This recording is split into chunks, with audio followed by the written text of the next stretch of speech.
салом занҳо ва хоҳарони азиз, умедворам ки ҳамаи шумо нағз ҳастед, тансиҳат ҳастед. навори имрӯзаи мо оиди киримҳо мешавад. Киримҳое ки ба организми мо ворид мешавад, сабаби бисёри бемориҳо мешаванд, иммунитети шахсро паст мекунанд, одамро беҳолу бемадор мекунанд. киримро дар организми одам аз нигоҳи тиб агар гӯем гелминтоз меноманд. гелминтоз дар замони ҳозира хеле бисёр дида мешавад, хусусан дар ҷойҳое ки гармӣ аст, намӣ аст, дар фаслҳои тобистону баҳор хеле бисёр дида мешавад. кирим дар организми инсон дар ҳама синну сол вуҷуд дошта метавонад, вале бисёртар дар кӯдакони аз 4 сола то 15 сола бисёртар дида мешавад. чӣ сабаб мешавад ки кирим дар организми инсон пайдо мешавад?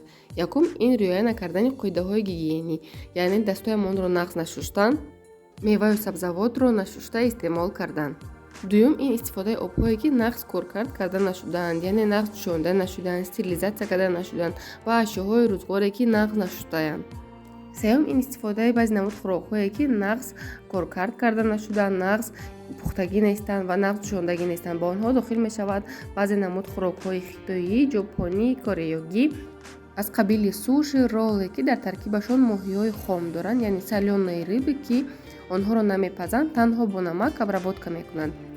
агар ҳамон моҳиҳо нағз обработка карда нашуда бошанд, дар таркиби онҳо кирим пайдо мешавад ва ҳангоме ки шахс онро истифода мебарад, албатта дар организми он ҳамон кирим ворид мешавад ва авҷ мегирад. кӯдакон бошанд, дар боғча ва дар мактаб метавонанд ки ин бемориро дар худ ворид кунанд, чунки онҳо дар ҳамаи ҷое мехапанд ва дар ҷойҳое ки дар назарашон тоза аст, вале дар асл бошад дар он ҷо ҳамин инфексия бисёртар аст, мехапанд, ё ин ки ягон мева ва сабзавоте аст ки ношуста истеъмол мекунанд, метавонанд ки дар ҳамон ҷо гирифтор шаванд. нишонаҳояш бошад чӣ гунаанд? гелминтоз худаш метавонад ки ҳам остри, ҳам хронически шавад, яъне музмин ва шадид шавад. агар вақте ки дар организми шумо нав кирим, тухмҳои кирим ворид шуда бошад, яъне остри процесс бошад, дар инсон метавонад дида шавад сустӣ, беҳолӣ, бемадорӣ, баланд шудани ҳарорати бадан, яъне температура, дилбеҳузурӣ дида шавад.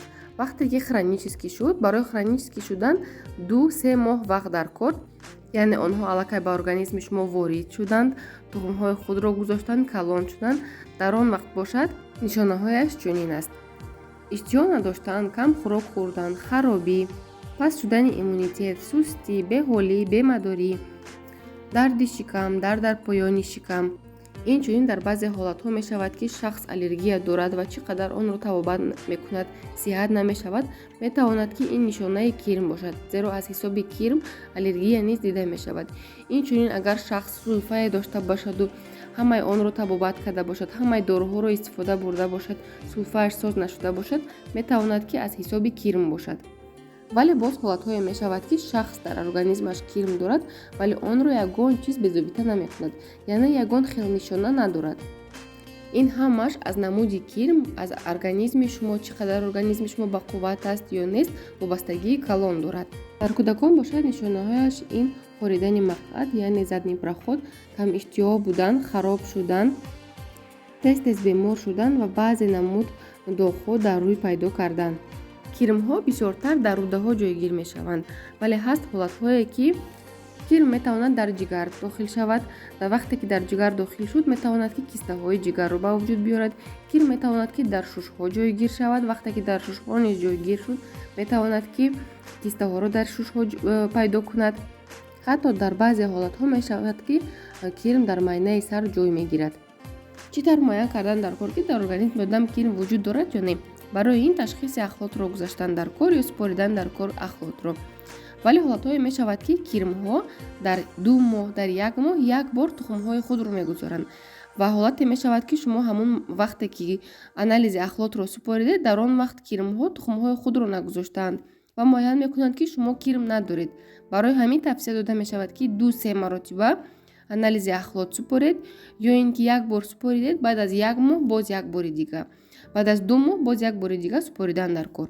вақте ки муайян кардан шумо кадом намуди кирм доред, табобаташ осонтар мешавад. ба шумо тавсия медиҳанд доруҳои зидди кирм ва вақте ки шумо онро истеъмол мекунед, бояд на танҳо шумо, балки аҳли оилаи шумо низ онро истеъмол кунад, чунки шумо агар худатонро табобат кунед, фарзандонро табобат накунед, аз фарзандон боз метавонад ки ба шумо ҳамон кирмо гузарад, ё ин ки фарзандонро табобат карда худатонро накунед, намешавад.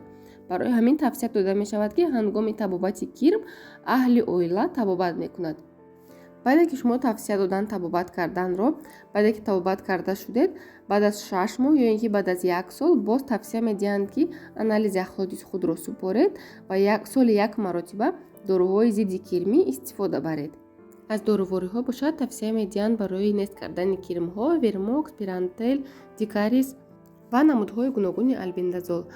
аз сабзавоту мевагиҳо бошад тавсия дода мешавад каду, донаи каду, себ, лаблабу, чиснок ва донаи зағир.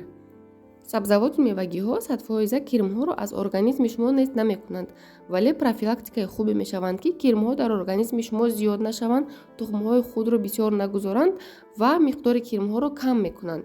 пешгирияш бошад чӣ гуна аст? Бояд ҳар як шахс қоидаҳои гигиениро риоя кунад ва ба фарзандони худ фаҳмонад ки қоидаҳои гигиениро риоя кунанд ва баъди ҳар як ҳоҷатхона даромадан ва баромадан дастҳояшонро нағз ҷӯянд. инчунин ҳамаи меваю сабзавоте ки истифода мебаред нағз бо оби гарм шуштан дар кор.